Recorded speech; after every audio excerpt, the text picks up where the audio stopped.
अस्सलामु अलैकुम रहमतुल्लाह।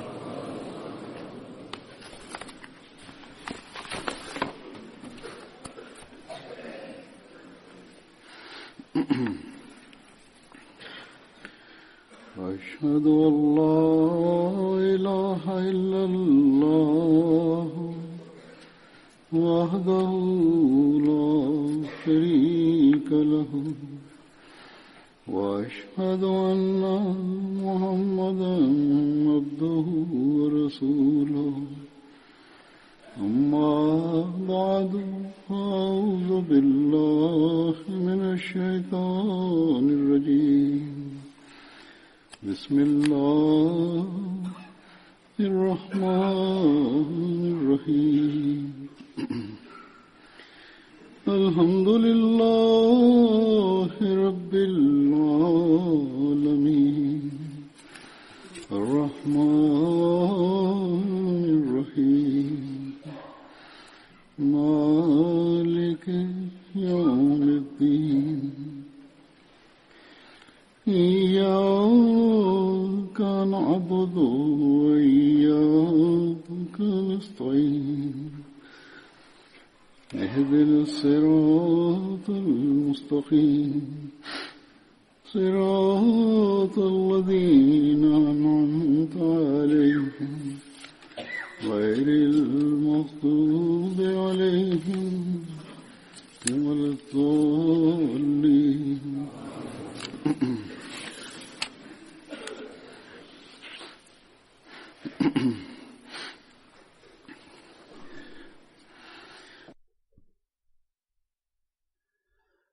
আজকাল জামাতে মুসলেহ মউদ দিবসের প্রেক্ষাপটে জলসা হচ্ছে, অর্থাৎ সেই ভবিষ্যৎবাণীর প্রেক্ষাপটে যাতে আল্লাহ তাআলা হযরত মসিহে মাউদ আলাইহিসসালামকে এক প্রতিশ্রুত পুত্রের সুসংবাদ দিয়েছিলেন, যার সম্পর্কে আল্লাহ তাআলা বলেছেন যে তিনি সেই পুত্রকে বিশেষ বৈশিষ্ট্যের ধারক এবং বাহক করবেন, তিনি ধর্মের সেবক হবেন, দীর্ঘ জীবন লাভ করবেন এবং হযরত মসিহে মাউদ আলাইহিসসালামের মিশনকে এগিয়ে নিয়ে যাবেন। এই ভবিষ্যৎবাণী 1886 সনের 20 ফেব্রুয়ারির ভবিষ্যৎবাণী। এই ভবিষ্যৎবাণী হযরত মসিহে মাউদ আলাইহিসসালামের প্রতি ঐশী সমর্থন এবং তার সত্যতার অনেক বড় একটি নিদর্শন। অতএব এই সন্তানের জন্মের যে সময়কাল দেয়া হয়েছিল সে অনুসারে এ সন্তান 1889 সনের 12 জানুয়ারি তারিখে জন্মগ্রহণ করে, যার নাম রাখা হয়েছে মির্জা বশির উদ্দিন মাহমুদ আহমদ। তাকে আল্লাহ তাআলা হযরত খলিফাতুল মসিহ আউয়াল রাদিয়াল্লাহু তাআলা আনহু এর ইন্তেকালের পর খিলাফতের পোশাক পরিধান করান। এখন আমি হযরত মুসলেহ মাউদ রাদিয়াল্লাহু তাআলা আনহু এর জীবনের কিছু ঘটনা এবং তিনি যে এই ভবিষ্যৎবাণীর সত্যায়নকারী ও সত্যায়ন স্থল এ সম্পর্কে কিছু বর্ণনা করব। কিন্তু এর পূর্বে আমি হযরত মসিহে মাউদ আলাইহিসসালামের ভাষায় এই ভবিষ্যৎবাণীর গুরুত্ব ও সত্যতা সম্পর্কে তিনি যা বর্ণনা করেছেন তা উপস্থাপন করছি।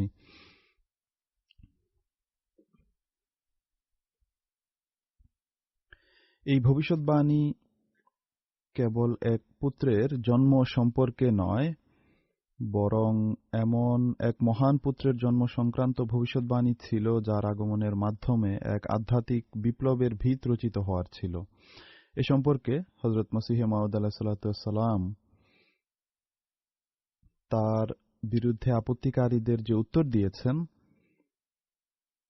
তা উপস্থাপন করছি। আমি যেমনটি বলেছি, এটি তার নিজের ভাষায় এবং পড়ার মতো একটি বিষয়। হযরত মসিহ মাউদ আলাইহিস সালাম বলেন, এখানে চোখ মেলে দেখা উচিত। মসিহ মাউদ আলাইহিস সালাম বলছেন যে এখানে চোখ মেলে দেখা উচিত যে এটি কেবল একটি ভবিষ্যৎবাণী নয়, বরং এক মহান ঐশী নিদর্শনও বটে। যা মহাসম্মানিত ও প্রতাপশালী খোদা আমাদের সম্মানিত, স্নেহশীল ও দয়ালু নবী হজরত মুহাম্মদ সাল্লাল্লাহু আলাইহি ওয়াসাল্লামের সত্যতা ও শ্রেষ্ঠত্ব প্রমাণের জন্য প্রকাশ করেছেন। সত্যিকার অর্থে এই নিদর্শন এক মৃতকে জীবিত করার চেয়েও শতগুণ উন্নত, মহান, শ্রেষ্ঠ, অধিক উত্তম ও অধিক সম্পূর্ণ। কেননা মৃতকে জীবিত করার অর্থ হল আল্লাহ তাআলার দরবারে দোয়া করে এক আত্মাকে ফিরিয়ে আনা। আর এভাবে মৃতকে জীবিত করা বাইবেলে হজরত ঈসা আলাইহিস সালাম এবং অন্য কিছু নবী সম্পর্কেও লেখা হয়েছে, যার প্রমাণের ক্ষেত্রে আপত্তিকারীদের অনেক আপত্তিও রয়েছে। এছাড়া এসব যৌক্তিক ও গ্রন্থভিত্তিক বিতর্কের পাশাপাশি এটিও লিখিত আছে যে এমন মৃত মাত্র কয়েক মিনিটই জীবিত থাকত, আর এরপর পুনরায় নিজের আত্মীয় স্বজনকে অধিক শোকের সাগরে ভাসিয়ে এই পৃথিবী থেকে প্রস্থান করত, যার এই পৃথিবীতে আসার ফলে না পৃথিবীর কোনো লাভ হতো, না সে নিজে কোনো শান্তি পেত, আর না তার আত্মীয় স্বজন কোনো সত্যিকার আনন্দ পেত।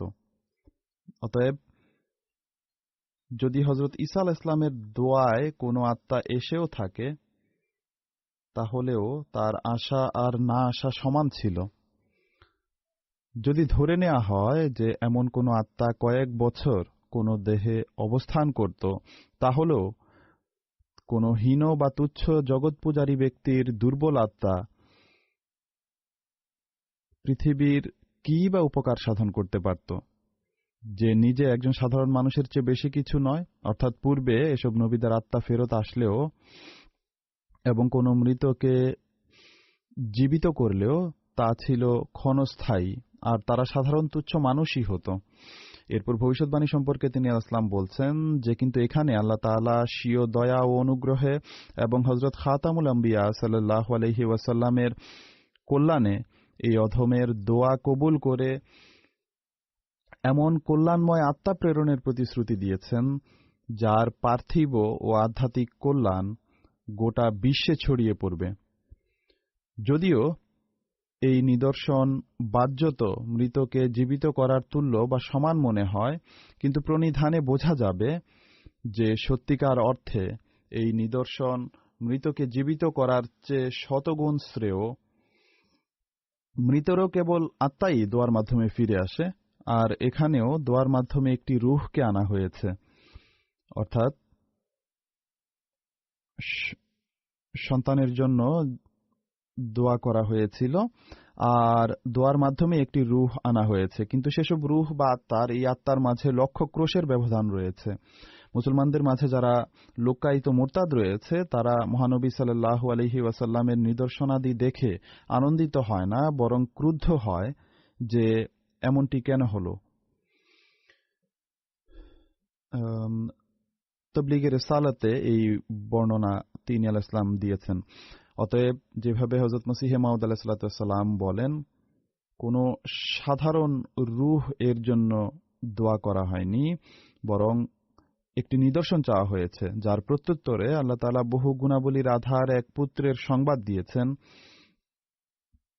এমন মহান সন্তানের সংবাদ দিয়েছেন যিনি দীর্ঘজীবী হবেন, অত্যন্ত মেধাবী আর বুদ্ধিমান হবেন, ঐশ্বর্যশালী ও মাহাত্ম্যের অধিকারী হবেন। জাতিসমূহ তার মাধ্যমে আশিসমণ্ডিত হবে, তাকে বাহ্যিক ও আধ্যাত্মিক জ্ঞানে সমৃদ্ধ করা হবে, কালামুল্লাহ অর্থাৎ কুরআনের গভীর জ্ঞান তাকে দান করা হবে, আর সেই খোদা প্রদত্ত জ্ঞানকে কাজে লাগিয়ে তিনি কুরআন সেবার এমন মহান সৌভাগ্য লাভ করবেন যে আল্লাহর বাণীর মর্যাদা পৃথিবীর সামনে প্রকাশিত হবে।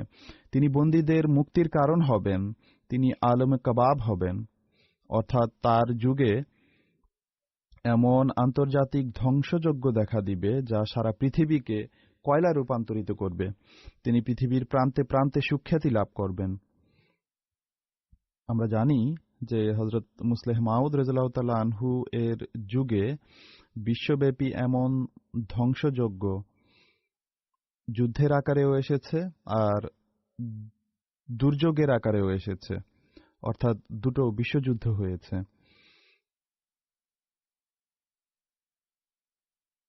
এরপর খ্যাতি লাভের যতটা সম্পর্ক রয়েছে, তিনি তার জীবদ্দশায় নতুন মিশন প্রতিষ্ঠা আর তবলিগি কার্যক্রমের মাধ্যমে বিভিন্ন দেশে ইসলামের বাণী প্রচার করে পৃথিবীর প্রান্তে প্রান্তে সুখ্যাতিও লাভ করেছেন। বরং আমরা দেখি যে এই ভবিষ্যৎবাণীর পূর্ণতার নিদর্শন স্বরূপ সেই ধারা আজও অব্যাহত আছে। এখন আমি যেভাবে বলেছি, হযরত মুসলিহ মাউদ রাদিয়াল্লাহু তাআলা আনহু এর জীবনী সম্পর্কে কিছু কথা উপস্থাপন করব।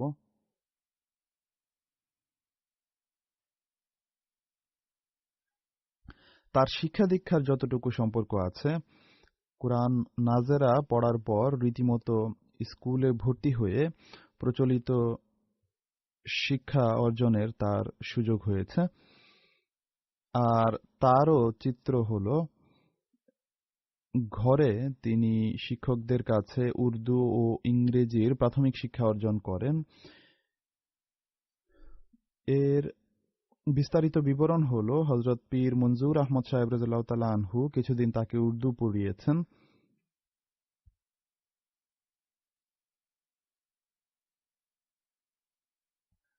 ঘরে পড়ানোর জন্য যেসব গৃহশিক্ষক নিযুক্ত হয়েছিলেন তাদের মাঝে অন্তর্ভুক্ত ছিলেন পীর মনজুর আহমদ সাহেব। তিনি তাকে কিছুদিন উর্দু পড়িয়েছেন। এরপর কিছুদিন মৌলভী শের আলী সাহেব রাদিয়াল্লাহু তাআলা আনহু তাকে ইংরেজি পড়িয়েছেন। কিন্তু এসব শিক্ষা কোন পরিবেশ ও কোন অবস্থার মাঝে হয়েছে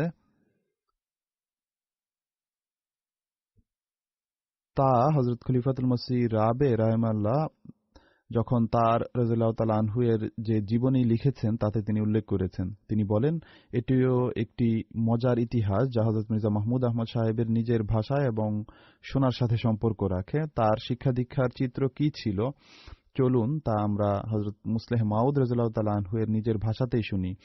তিনি লিখেন যে, আমার শিক্ষা দীক্ষার ক্ষেত্রে আমার উপর সবচেয়ে বেশি অনুগ্রহ হযরত খলিফাতুল মসিহ আউয়াল রাদিয়াল্লাহু তাআলা আনহু এর। তিনি যেহেতু হাকিমও ছিলেন, তাই তিনি জানতেন যে আমার স্বাস্থ্য এমন নয় যে আমি বেশিক্ষণ বইয়ের উপর চোখ রাখতে পারব। এ কারণে তার রীতি ছিল, তিনি আমাকে নিজের কাছে বসিয়ে নিতেন আর বলতেন, মিয়া, আমি পড়ছি আর তুমি শুনতে থাকো। এর কারণ ছিল, শৈশবে আমি চোখের ট্রাকোমায় আক্রান্ত ছিলাম, অর্থাৎ চোখের রোগ ছিল, আর লাগাতার ৩-৪ বছর পর্যন্ত আমার চোখে ব্যথা হতে থাকে। আর চোখে এত ভয়াবহ কষ্ট দেখা দেয় যে ডাক্তাররা বলে এর দৃষ্টিশক্তি হারিয়ে যাবে। এরপর হযরত মসিহ মাউদ আলাইহিস সালাম আমার স্বাস্থ্যের জন্য বিশেষভাবে দোয়া করতে থাকেন, আর একই সাথে তিনি রোজা রাখাও আরম্ভ করেন। তিনি বলেন যে এখন আমার মনে নেই তিনি আলাইহিস সালাম কয়টি রোজা রেখেছিলেন। যা হোক, তিনি ৩ থেকে ৭টি রোজা রেখে থাকবেন। যখন তিনি শেষ রোজার ইফতারি করতে যাচ্ছিলেন আর রোজা খোলার জন্য কোনো কিছু মুখে নিচ্ছিলেন, তখন হঠাৎ আমি চোখ খুলি আর বলে উঠি যে আমি দেখতে পাচ্ছি। কিন্তু এই রোগের প্রবলতা এবং এর লাগাতার হামলার ফলাফল যা দাঁড়িয়েছে তা হলো আমার এক চোখের দৃষ্টিশক্তি হারিয়ে যায়, যার ফলশ্রুতিতে আমার বাম চোখে কোনো দৃষ্টিশক্তি নেই। আমি পথ দেখি কিন্তু বই পড়তে পারি না। ২-৪ ফুট দূরে কোনো পরিচিত মানুষ বসে থাকলে আমি তাকে চিনতে পারি, কিন্তু কোনো অপরিচিত ব্যক্তি বসে থাকলে আমি তার চেহারা দেখতে পাই না। শুধু ডান চোখ কাজ করে, কিন্তু তাতেও ট্রাকোমা দেখা দিয়েছে, আর তা এত মারাত্মক রূপ ধারণ করেছে যে উপর্যুপরি কয়েক রাত আমি না ঘুমিয়ে কাটাতাম। হযরত মসিহ মাউদ আলাইহিস সালাম আমার শিক্ষকদের জানিয়ে দিয়েছিলেন যে পড়ালেখা তার ইচ্ছার উপর নির্ভর করবে, সে যতটা পড়তে চায় পড়বে, তার উপর যেন কোনো চাপ প্রয়োগ করা না হয়, কেননা তার স্বাস্থ্য পড়ালেখার চাপ সহ্য করার শক্তি রাখে না। হযরত মসিহ মাউদ আলাইহিস সালাম বারংবার আমাকে শুধু এটিই বলতেন যে তুমি কুরআনের অনুবাদ এবং বুখারী হযরত মৌলভী সাহেবের কাছে পড়ে নাও, অর্থাৎ মৌলানা নুরুদ্দিন খলিফাতুল মসিহ আউয়াল রাদিয়াল্লাহু তাআলা আনহু এর কাছে। এছাড়া তিনি আমাকে এটিও বলেছিলেন যে কিছুটা তিব বা চিকিৎসা শাস্ত্রও পড়ে নাও, কেননা এটি আমাদের পারিবারিক বৈশিষ্ট্য। তিনি বলেন, মাস্টার ফকিরুল্লাহ সাহেব আমাদের স্কুলে অঙ্কের শিক্ষক ছিলেন, আর ছেলেদেরকে বোঝানোর জন্য তিনি ব্ল্যাকবোর্ডে অঙ্ক কষতেন। কিন্তু আমার দৃষ্টিশক্তির দুর্বলতার কারণে তা দেখা যেত না, কেননা বোর্ড যত দূরে ছিল তত দূর পর্যন্ত আমার দৃষ্টি যেত না। এছাড়া এমনিতেও আমি বোর্ডের দিকে বেশিক্ষণ তাকিয়ে থাকতে পারতাম না, কেননা চোখ অবসন্ন হয়ে পড়ত। এ কারণে আমি ক্লাসে বসা বৃথা কাজ মনে করতাম। কখনো ইচ্ছা হলে যেতাম আর কখনো যেতাম না। মাস্টার ফকিরুল্লাহ সাহেব একবার হযরত মসিহে মাউদ আলাইহিস সালাম এর কাছে আমার বিরুদ্ধে অভিযোগ করেন যে হুজুর এ কিছুই পড়ে না, কোনো সময় ইচ্ছা হলে মাদ্রাসায় আসে আর কোনো সময় আসে না। তিনি রাদিয়াল্লাহু তাআলা আনহু লিখেন যে আমার মনে আছে মাস্টার সাহেব যখন হযরত মসিহে মাউদ আলাইহিস সালামের কাছে এই অভিযোগ করেন তখন আমি এই ভয়ে পালিয়ে যাই যে জানা নেই হযরত মসিহে মাউদ আলাইহিস সালাম কি পরিমাণ অসন্তুষ্ট হবেন।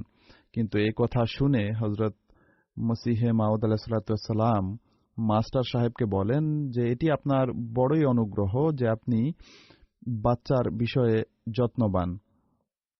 আপনার কথায় আমি আনন্দিত হয়েছি যে সে কখনো কখনো মাদ্রাসায় যায়, অর্থাৎ এটি খুব ভালো কথা যে সে কখনো কখনো মাদ্রাসায় যায়, নতুবা আমার মতে তার স্বাস্থ্য পড়ালেখা করার মতো নয়।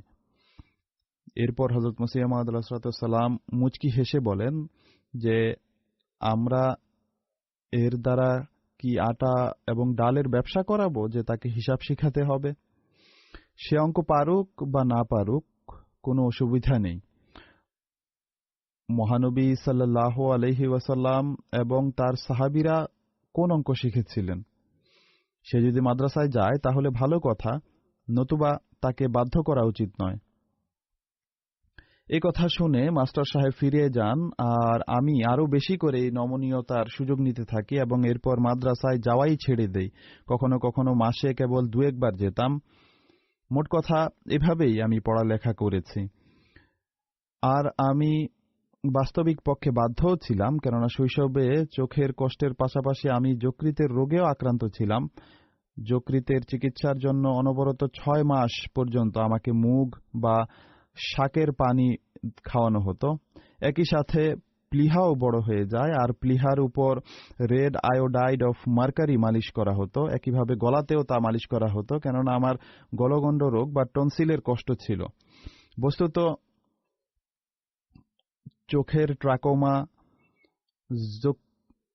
যকৃতের রোগ, প্লিহার কষ্ট, একই সাথে জ্বর আরম্ভ হওয়া, যা অনেক সময় 6 মাস পর্যন্ত নামত না, আর আমার পড়ালেখা সম্পর্কে বুজুর্গদের এই সিদ্ধান্ত দিয়ে দেয়া যে সে যতটা পড়তে চায় পড়ুক, তার উপর যেন চাপ প্রয়োগ করা না হয়। এই অবস্থায় প্রত্যেক ব্যক্তি ধারণা করতে পারে যে আমার শিক্ষাগত যোগ্যতার অবস্থা কেমন হবে। তিনি বলেন যে একবার আমাদের নানা মীর নাসের নবাব সাহেব রাদিয়াল্লাহু তাআলা আনহু আমার উর্দুর পরীক্ষা নেন। হযরত মুসলিম মাউদ রাদিয়াল্লাহু তাআলা আনহু বলেন, আমার হাতের লেখা এখনো খুবই খারাপ, অর্থাৎ আমার হাতের লেখা ভালো নয়, কিন্তু সে যুগে আমার হাতের লেখা এতই খারাপ ছিল যে পড়াই যেত না যে আমি কি লিখেছি। তা উদ্ঘাটনের তিনি অনেক চেষ্টা করেন, কিন্তু তিনি কিছুই বুঝতে পারেননি। আমার বেশিরভাগ সন্তান সন্ততির হাতের লেখা আমার চেয়ে ভালো। তিনি তার এক মেয়ের দৃষ্টান্ত দিয়ে বলেন, শুধু আমার মেয়ে আমাতুর রশিদের লেখার সাথে আমার লেখার মিল খুঁজে পাওয়া যায়। তার লেখা সম্পর্কে আমরা 1 রুপি পুরস্কারও নির্ধারণ করেছিলাম যে স্বয়ং আমাতুর রশিদও যদি পড়ে বলতে পারে যে সে কি লিখেছে তাহলে তাকে 1 রুপি পুরস্কার দেয়া হবে। তিনি বলেন, তখন আমার নিজের অবস্থা অনুরূপই ছিল। অনেক সময় আমার নিজের লেখা আমার দ্বারাই পড়া সম্ভব হতো না। তিনি বলেন যে মীর সাহেব যখন খাতা দেখেন তিনি রেগে যান এবং বলেন, এটি তো কিছু আঁকাবাঁকা লাইন ছাড়া আর কিছুই নয়। তিনি খুবই রাগী স্বভাবের ছিলেন। রাগের সাথে তিনি তাৎক্ষণিকভাবে হযরত মসিহ মাউদ আলাইহিস সালামের কাছে পৌঁছেন। ঘটনাচক্রে আমিও তখন ঘরেই ছিলাম। তিনি যেহেতু খুব রাগী স্বভাবের ছিলেন আর আমরা পূর্বেই তার মেজাজকে ভয় করতাম, তাই তিনি যখন হযরত মসিহ মাউদ আলাইহিস সালামের কাছে অভিযোগ নিয়ে আসেন তখন আমার আরো বেশি ভয় হয় যে জানি না এখন কি হবে। তিনি বলেন, যা হোক, মীর সাহেব এসে হযরত মসিহ মাউদ আলাইহিস সালামকে বলেন যে মাহমুদের শিক্ষা দীক্ষার প্রতি আপনার আদৌ মনোযোগ নেই। আমি তার উর্দু পরীক্ষা নিয়েছিলাম, আপনি তার খাতাটা একটু দেখুন। তার হাতের লেখা এতই বিশ্রী যে এই লেখা কেউ পড়তে পারবে না। একই উত্তেজনার সাথে তিনি হযরত মসিহ মাউদ আলাইহিস সালামকে বলেন যে আপনার কোনো চিন্তাই নেই যে এই ছেলের জীবন নষ্ট হচ্ছে। মীর সাহেবকে এমন উত্তেজিত দেখে হযরত মসিহ মাউদ আলাইহিস সালাম বলেন, মৌলভী সাহেবকে ডাকো। তিনি বলেন, হযরত মসিহ মাউদ আলাইহিস সালাম যখন কোনো কঠিন অবস্থার সম্মুখীন হতেন তখন সবসময় হযরত খলিফা আউয়াল রাদিয়াল্লাহু তাআলা আনহুকে ডেকে পাঠাতেন। খলিফা আউয়াল রাদিয়াল্লাহু তাআলা আনহু আমাকে খুব স্নেহ করতেন। তিনি আসেন এবং রীতি অনুসারে অবনত মস্তকে এক পাশে দণ্ডায়মান হন। হযরত মসিহ মাউদ আলাইহিস সালাম তাকে বলেন যে, মৌলভী সাহেব, আপনাকে আমি এই উদ্দেশ্যে ডেকেছি যে মীর সাহেব বলছেন মাহমুদের হাতের লেখা পড়া যায় না। আমার মতে তার পরীক্ষা নেওয়া হোক। মসিহ মাউদ আলাইহিস সালাম বলছেন যে আমি মনে করি তার পরীক্ষা নেওয়া উচিত। এরপর হযরত মসিহ মাউদ আলাইহিস সালাম কলম নিয়ে ২-৩ বাক্যের ছোট একটি প্যারাগ্রাফ লিখে আমাকে দেন এবং বলেন যে এটি দেখে দেখে লেখো। হযরত মসিহ মাউদ রাদিয়াল্লাহু তাআলা আনহু বলেন, এই ছিল মোট পরীক্ষা যা হযরত মসিহ মাউদ আলাইহিস সালাম নিয়েছেন। আমি খুব সাবধানতার সাথে এবং ভেবেচিন্তে এর অনুলিপি করি।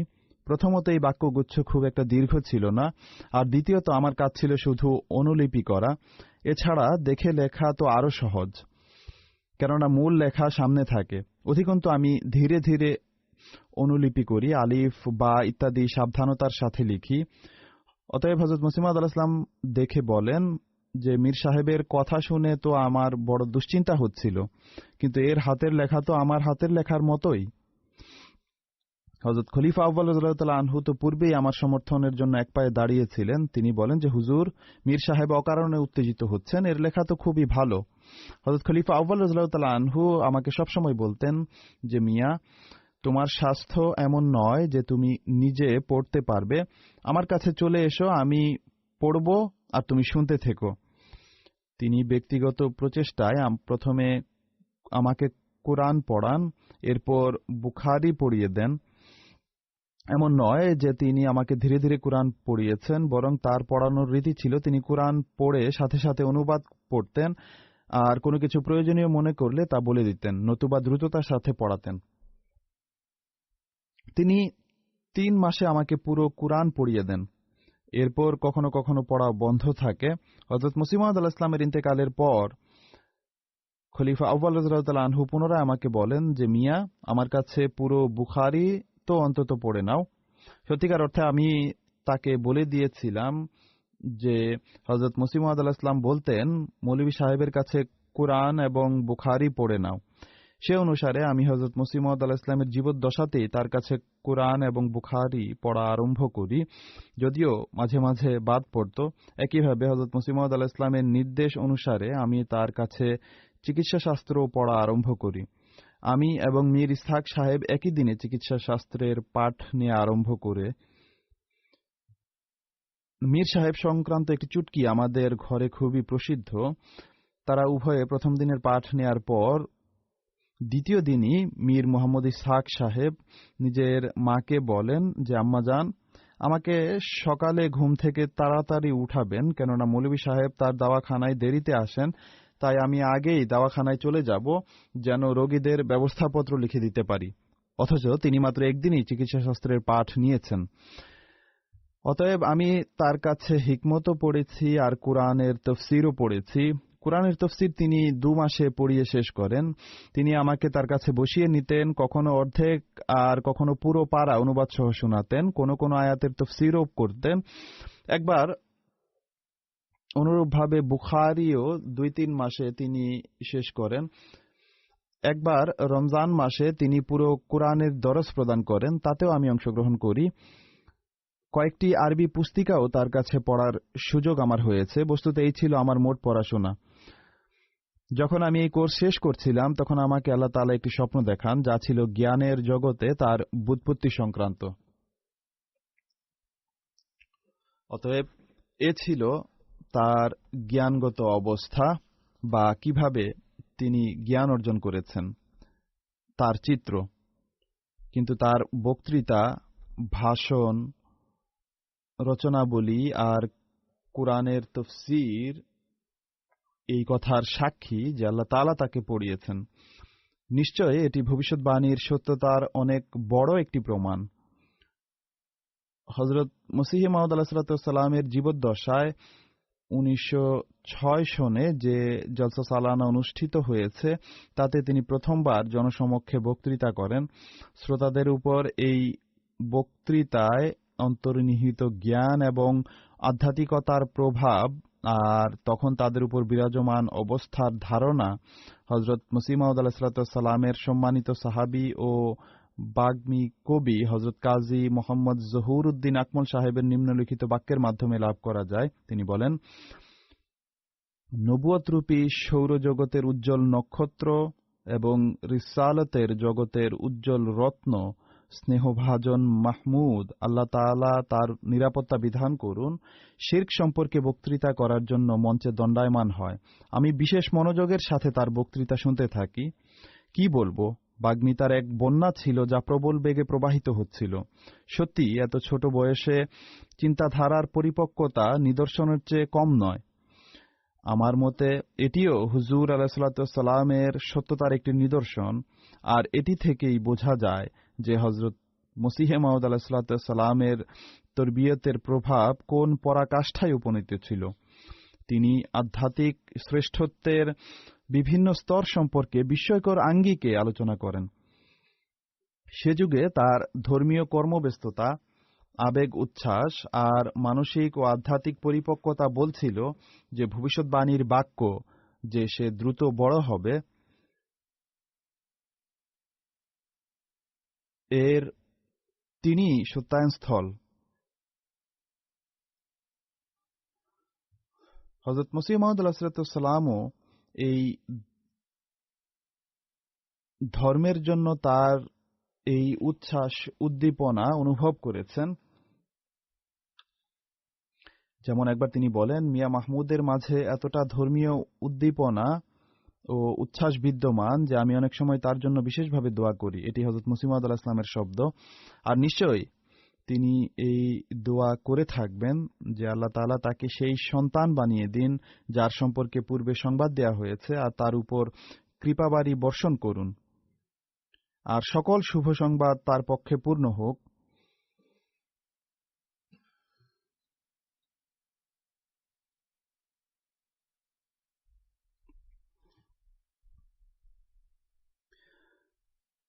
দ্বিতীয় খলিফার ইন্তেকালের পর হযরত মির্জা তাহের আহমদ সাহেব তার যে জীবনী লিখেছেন তাতে এক জায়গায় তিনি লিখেন যে প্রথম খিলাফতের প্রারম্ভে হযরত সাহেবজাদা সাহেবের বয়স ছিল 19 বছর, আর হযরত খলিফাতুল মসিহ আউয়ালের তিরোধানের সময় তিনি তার বয়সের 26তম বছরে পদার্পণ করেন। এই অল্প বয়সে তার রচনা ও বক্তৃতার যে ধরন ও বৈশিষ্ট্য ছিল তার কিছু দৃষ্টান্ত উপস্থাপন করছি। তার ধ্যান ধারণা এবং চিন্তাধারার মাঝে একজন অভিজ্ঞ চিন্তাবিদের পরিপক্কতা সৃষ্টি হয়ে গিয়েছিল।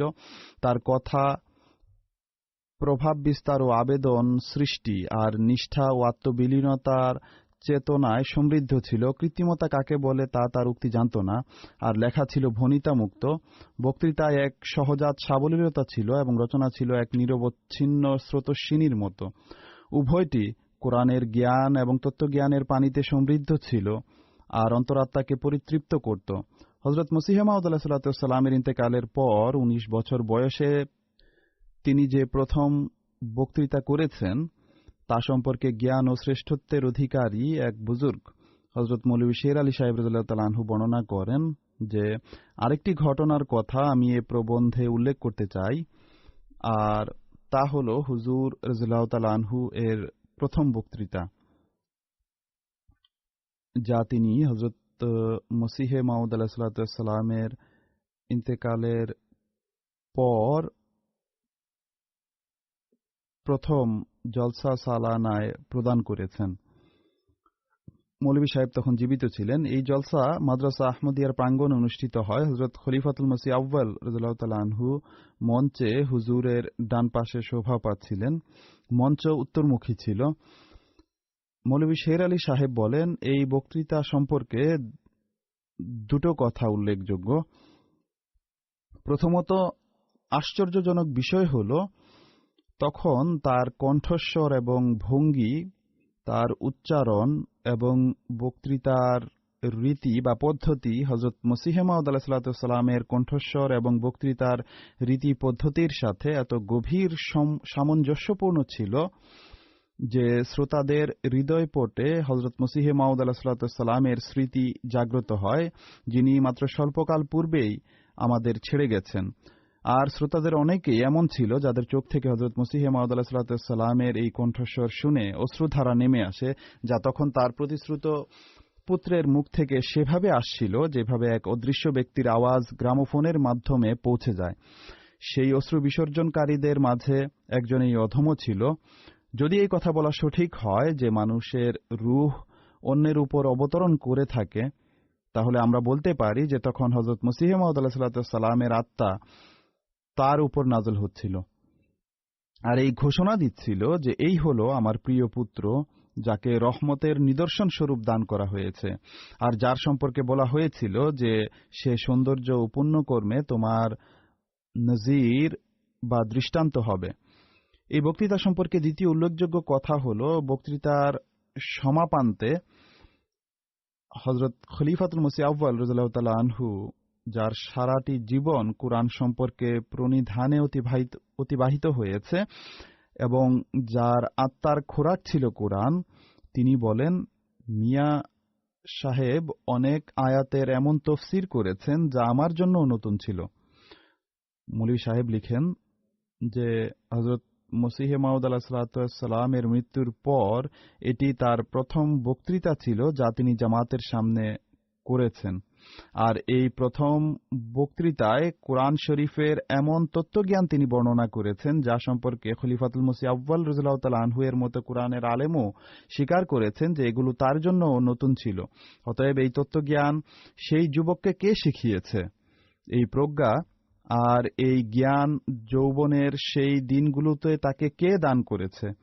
তিনি, যিনি কোরআন শরীফে হযরত ইউসুফ আলাইহিস সালাম সম্পর্কে বলেন, ওয়ালাম্মা বালাগা আশুদ্দাহু আতাইনাহু হুকমাও ওয়া ইলমান ওয়া কাযালিকা নাজ্জিল মুহসিনিন।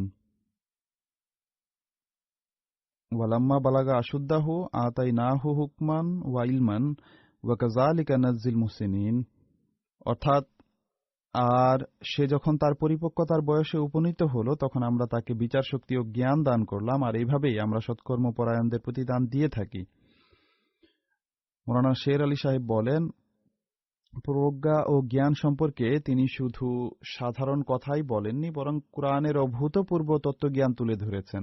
আর আল্লাহ তাআলা কুরআন সম্পর্কে বলেন, লা ইয়ামাসসুহু ইল্লাল মুতাহহারুন,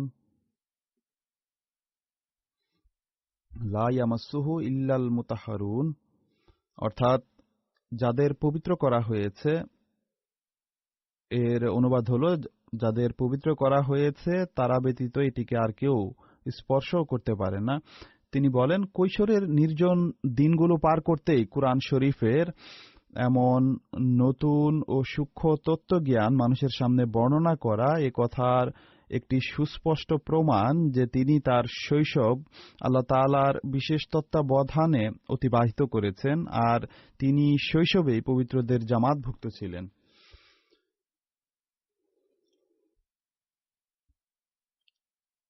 এক সাংবাদিকের পরিচয় দিতে গিয়ে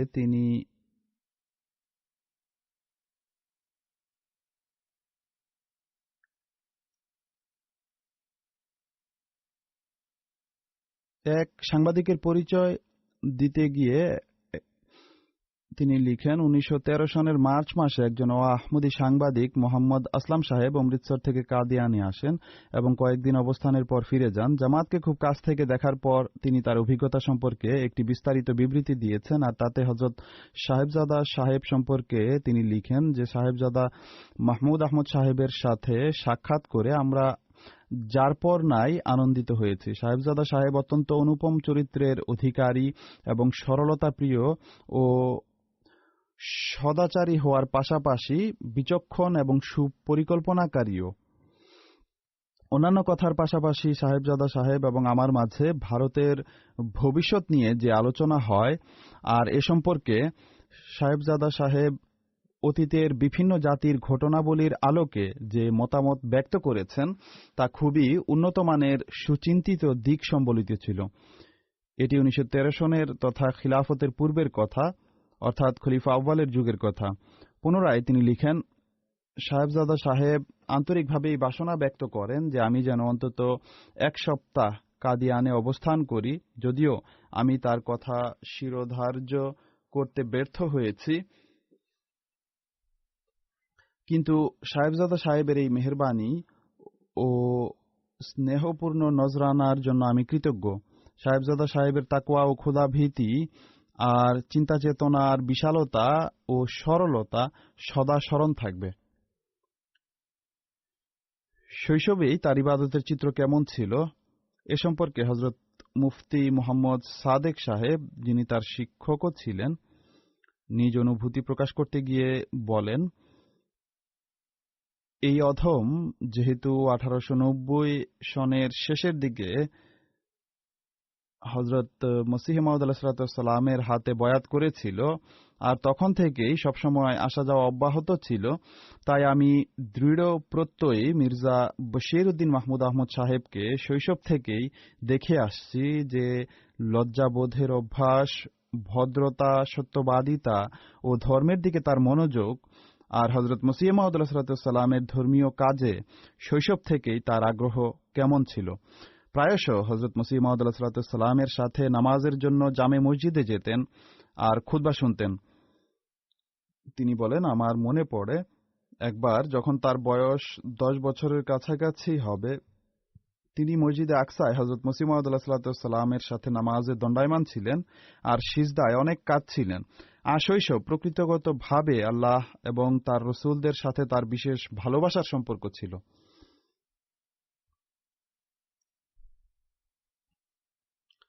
তার আকতি মিনতি এবং সেজদায় দীর্ঘক্ষণ পড়ে থাকা সংক্রান্ত আরও একটি ঘটনা রয়েছে যা দেখে জ্যেষ্ঠরাও আশ্চর্যান্বিত হতেন, আর বিশেষ করে এমন অবস্থায় যখন কিনা জ্যেষ্ঠরা জানতেন যে বাহ্যত এমন কোনো মনোবেদনাও নেই, তখন বড়রা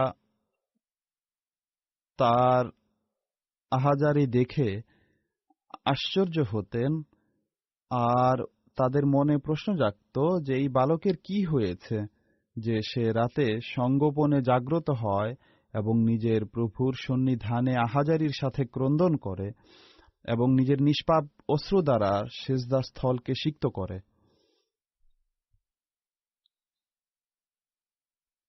হযরত মির্জা তাহের আহমদ সাহেব রাহিমাহুল্লাহ যে জীবনী লিখেছেন তাতে তিনি লিখেন যে একই বিস্ময়ানুভূতি শেখ গুলাম আহমদ ওয়ায়েস সাহেবের হৃদয়ে জাগ্রত হয়েছে, যিনি একজন নব মুসলিম ছিলেন আর হযরত মসিহ মাউদ আলাইহিসসালামের হাতে ইসলাম গ্রহণ করেছিলেন, আর নিষ্ঠা ও ঈমানে এত উন্নতি করেন যে গভীর ইবাদত গুজার, ক্ষুধাভীরু, দিব্যদর্শন ও ইলহামে অভিজ্ঞ বুজুর্গদের মাঝে গণ্য হতেন। শেখ গুলাম আহমদ সাহেব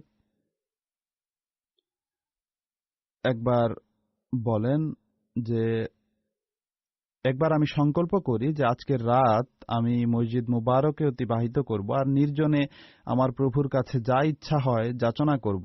তিনি বলেন, মসজিদে পৌঁছে আমি দেখি যে কোনো ব্যক্তি সেজদারত রয়েছে আর কাতর চিত্তে দোয়া করছে, এমনকি তার অনুনয় বিনয়ের কারণে আমি নামাজও পড়তে পারিনি এবং আমার উপর সেই ব্যক্তির দোয়ার প্রভাব ছেয়ে যায় আর আমিও এই দোয়ায় মগ্ন হয়ে যাই এবং দোয়া করি যে হে প্রভু, এ ব্যক্তি তোমার কাছে যা কিছু যাচনা করছে তা তুমি তাকে প্রদান করো। আর আমি দীর্ঘক্ষণ দাঁড়িয়ে ক্লান্ত হয়ে যাই যে এই ব্যক্তি সেজদা থেকে মাথা উঠালে দেখব যে সে কে। তিনি বলেন, আমার জানা নেই যে আমার আসার কত পূর্বে তিনি এসেছেন, কিন্তু তিনি যখন মাথা ওঠান তখন আমি দেখি যে তিনি হলেন হযরত মিয়া মাহমুদ আহমদ সাহেব। আমি আসসালামু আলাইকুম বলি এবং করমর্দন করি আর জিজ্ঞেস করি যে মিয়া, আজকে আল্লাহ তাআলার কাছ থেকে কি কি চেয়ে নিয়েছ?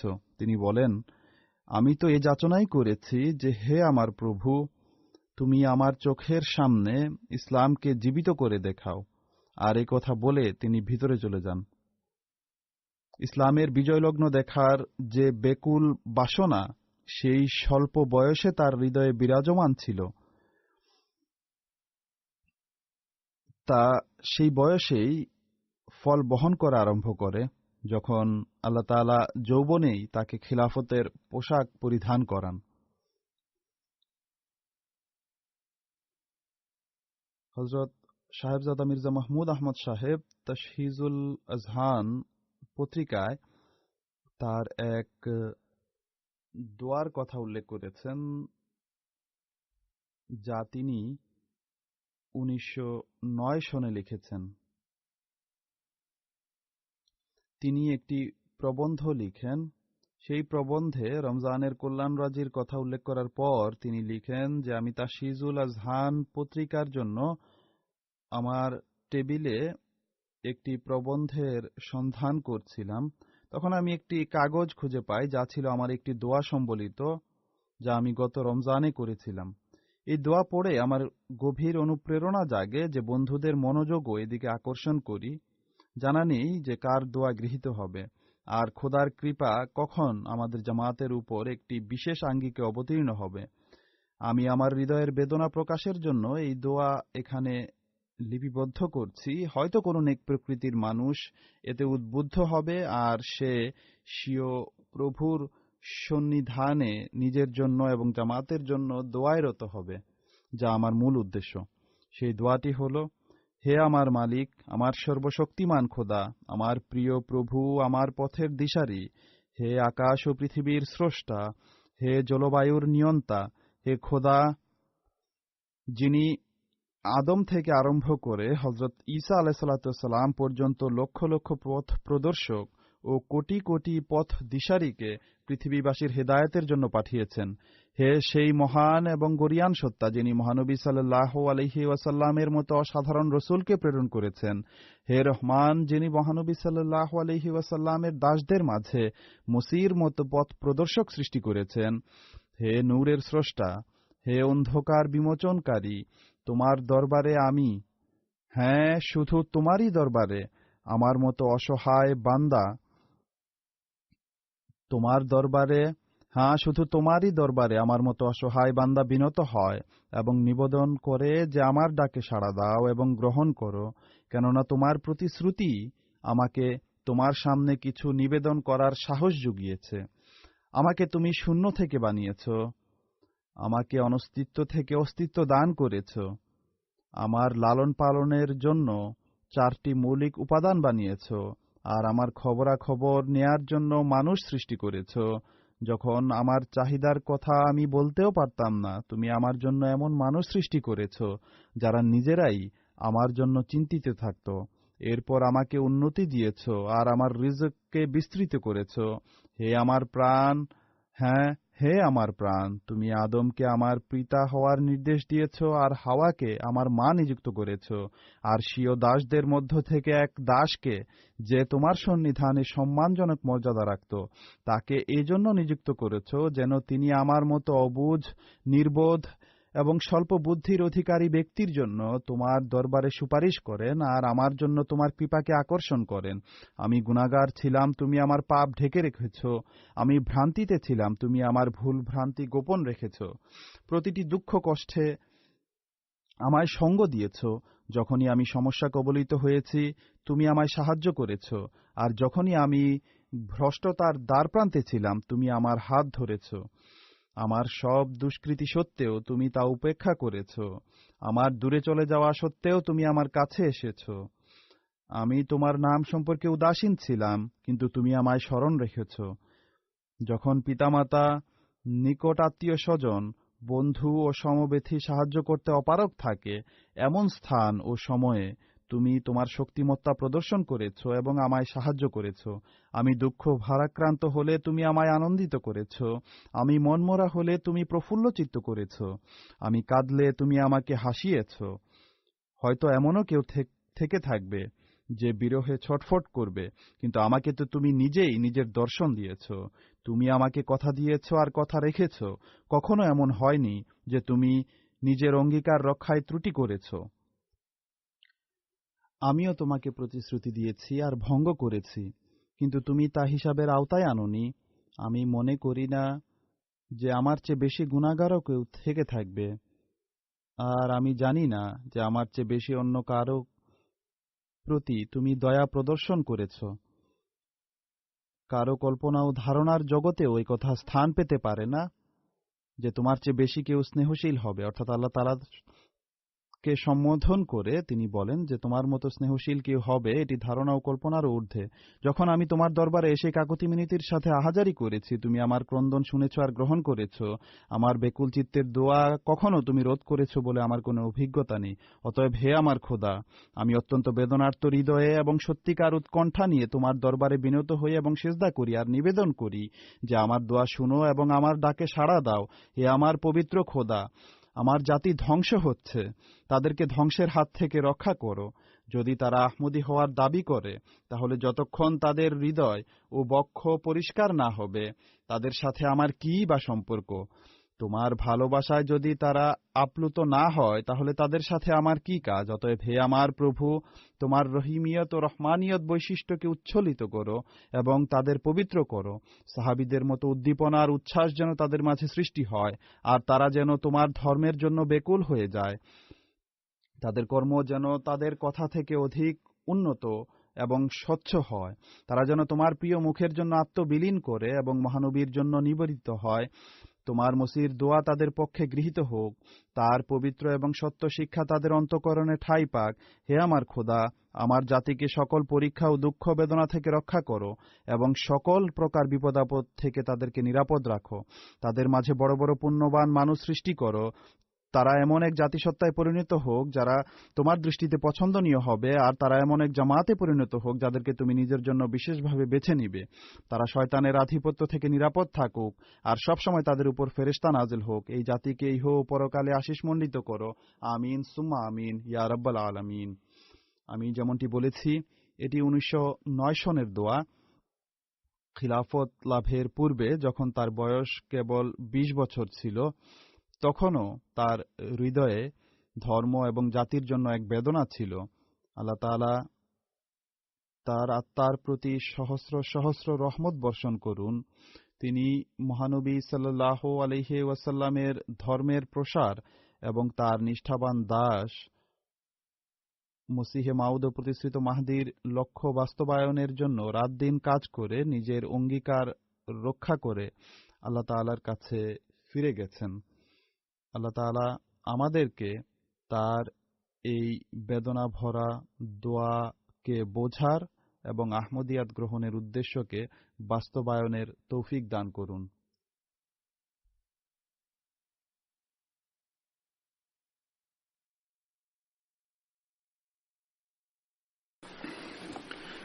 আলহামদুলিল্লাহ আলহামদুলিল্লাহ নাহমাদুহু ওয়া নাস্তাঈনুহু ওয়া নাস্তাগফিরুহু ওয়া নু'মিনু বিহি ওয়া নাতাওয়াক্কালু আলাইহি ওয়া নাউযু বিল্লাহি মিন শুরুরি আনফুসিনা ওয়া মিন সাইয়্যাতি আ'মালিনা من يهده الله فلا مضل له ومن يضلل فلا هادي له ونشهد أن لا إله إلا الله